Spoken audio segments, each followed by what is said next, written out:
Кәсіби қазақ тілі пәні бойынша келесі екінші сабақтың тапсырмасын орындаймыз.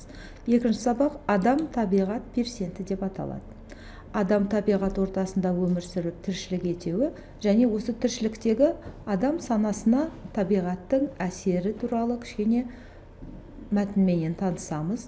Және осы мәтін көлемінде біз бірнеше практикалық сабақтарды орындаймыз.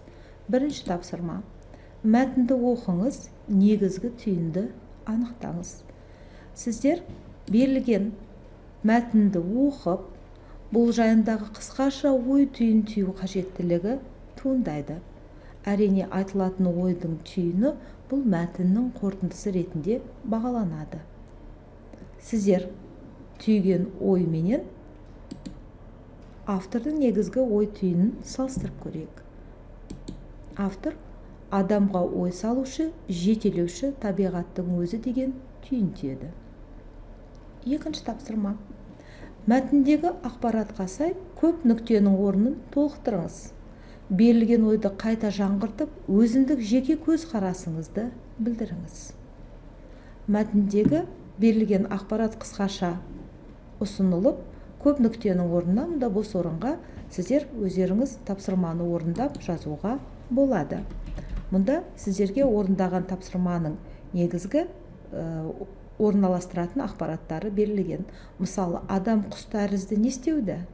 Балық сияқты не істеуді армандады? Яғни құс тәрізді ұшуды, балық сияқты жүзуді армандады. Дәл осы сияқты оның табиғат сырын, құпиясын зерделеуі, техникасын меңгеруіне байланысты ойды жаңғырту керек. Жазылған ақпаратқа байланысты сіз өз пікіріңізді тексере аласыз.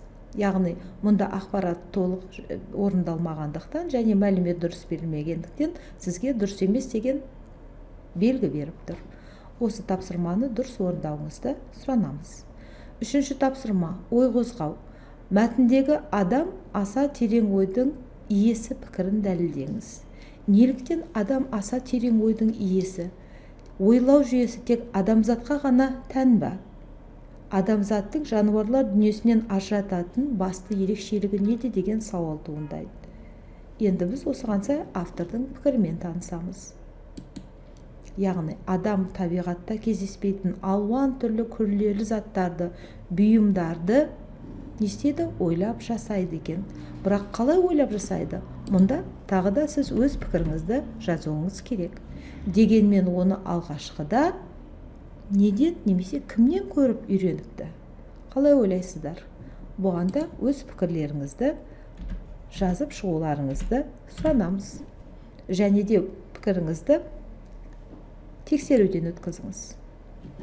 Келесі тапсырма.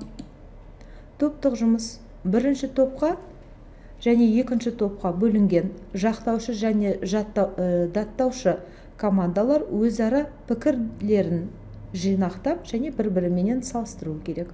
Бірінші топ адамды адам еткен еңбек ұғымының мәнін беру керек. Екінші топ еңбектену тек адамға ғана тән. Егер тапсырманы орындап болсаңыздар, онда сіздерге қосымша пікір алмасу ұғымын береміз. Адам мен маймыл тапсырма бойынша орындаймыз. Нелер ұқсас? Түрлер ұқсас па, жоқ қолдар ұқсас па? Бұны бір жауапты таңдаймыз. Бірақ адам қолы маймылдың қолынан қандай? Басқа неме өзгеше ме? Бірде бір маймыл ең қарапайым жетілдірілген құрал, яғни таяқтың өзін. Таяқ қандай құрал? Бұл жетілдірген емес, яғни қарапайым құрал. Дәл осылай өздеріңіздің бірнеше ой пікірлеріңізді таңдауды талап етеді. Таяқтың өзін ағаштан не істеген? Жасаған ба, жоқ әлде ойған ба? Тіпті сындырып қолдан жасай алмайды. Демек, жасап екі етістік қатар келмейді. Бұндай жағдайда ағаштан ойып, тіпті сындырып қолдан жасай алады. Нағыз жұмыс тастан пышақ пен балтаға ұқсас қарапайым құрал жасаудан басталады. Яғни, осындағы пікірлердің біреуін алып, таңдап, өз пікіріңізді дәлдеп шығыңыз. Демек, мұндағы берілген ақпараттың бірі дұрыс емес. Сіздер өздеріңіз дұрыстап қайта-қайта жұмыс жасауға мүмкіндік туындайды. Енді екінші топ, еңбектену тек адамға ғана тән. Тексерейік. Жануарлар да дамыл таппай еңбек етеді. Мысалы, құмырсқалар илеуі, бал арасының қалай ұя салатындығын елестетіңізші. Жануарлар еңбегінің оны адам ете алмау себебі неде? Себебі адамзат еңбегі қандай еңбек? Бұған жауап берулеріңіз тура келеді. Келесі тапсырма. Адамзат қолымен жасалған мәдениет пен өнердің тамаша үлгілері жайында сөз етіңіз. Сіздер әлемнің 7 кереметі жайында білесіздер. Бұл 7 керемет бұл сәулет және бейнелеу өнерінің туындылары болып келеді. Мысыр астанасы Каирдегі биіктігі 147 метр Хеопс пирамидасы. Ол жайында қосымша ақпаратты, егер мына бастырманы бассаңыз, сіз Хеопс пирамидасы жайында танысасыз. Вавилондағы 6 қабат үйдің биіктігіндей төбеге салынған ханым патша Семирамиданың аспалы бағы. Аспалы бақ жайында мәліметпен танысасыздар. Ніл өзенінің сағасындағы Фарос аралында орналасқан Александрия манары. Олимпия қаласындағы биіктігі 14 метрге жететін піл сүйегі мен таза алтыннан әшекейленген Зевс мүсіні. Бодрум қаласындағы мәрмәрмен қапталған Галикарнас кесенесі. Биіктігі 36 метрге жететін Родос алыбы. Кіші Азияның Эфес қаласындағы грек құдай анасы Артемидияның ғибадатханасы. Яғни сіздер осы әлемнің 7 кереметіменен таныстыңыздар. Келесі тапсырма. Бейне жазба мәтіндеріне сүйене отырып, өз ой пікірлеріңізді білдіріп, әңгімелеңіздер.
Осы берілген ақпараттарға сүйене отырып, бұл ғимараттардың кереметтілігі жайында әңгімелеңіз. Немесе қосымша ақпарат құралдары арқылы мәлімет жинақтай отырып, өз пікіріңізді дәйектеңіз. Бүгінгі тақырып көлемінде меңгерген білім деңгейін тест тапсырмалары арқылы пысықтауға болады. Мәселен, бірінші, адамзаттың өзге тіршілік иелерінен ерекшелігі. Бұл адам табиғат перзенті, адам аса терең ойдың иесі, адам қоғамның қозғаушы күші, немесе адам ақыл ой иесі, адам тіршілік иесі. Сіздер қалай ойлайсыздар, қай пікірді таңдаймыз? Мәселен, екінші. Келесі. Дұрыс жауап, демек төменде жасыл жанды. Адам аса терең ойдың иесі пікірінің дұрыстығын дәлелдеңіз. Тірі табиғатты дәлме-дәл қайталайды, табиғат құбылыстарын жетілдіреді, барлық нәрсе қолынан келеді, алуан түрлі күрделі заттарды, бұйымдарды ақылмен ойлап жасайды, арманшыл, қиялшыл тұлға. Мен таңдар едім төртінші жауапты. Тексерейік, дұрыс екен. Ойды жалғастырыңыз. Адамзаттың нағыз еңбектің бастауы. Өйткені ол ми көлемі мен салмағының артуы, сезім жүйелерінің дамуы, қарапайым құрал жасаудан басталған, ағзаның жетілуі, еңбек ету нәтижесінде өз көрегін тауып жей бастаған. Онда қарапайым құрал жасаудан басталған деген жауапты таңдайық. Дұрыс екен. Еңбектену тек адамға ғана тән пікірінің дұрыстығын дәлелдеңіз. Адамзат еңбегі сезімнен туындайды.